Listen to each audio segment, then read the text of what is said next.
May verse. Ano ka ba?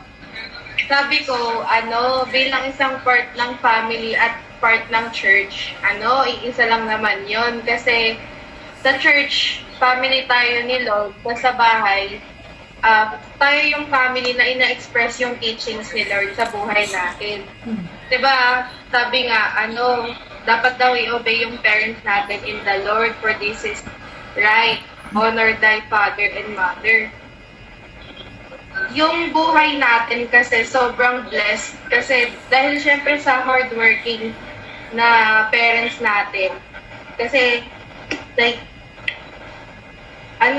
binigyan nila tayo ng very blessed na life, and tayo bilang mga anak nila, sinusunod natin sila because ayun yung tama. And yung nagiging outcome nun is yung buhay din natin bilang mga anak nila na be-bless, di ba, tulad mga Ate Faith.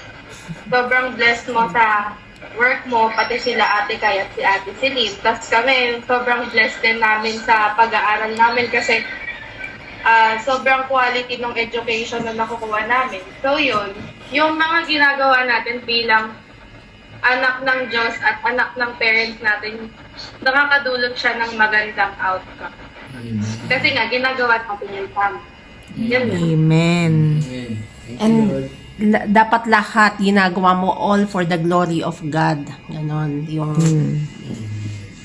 not to please man, but to please God. Amen, amen.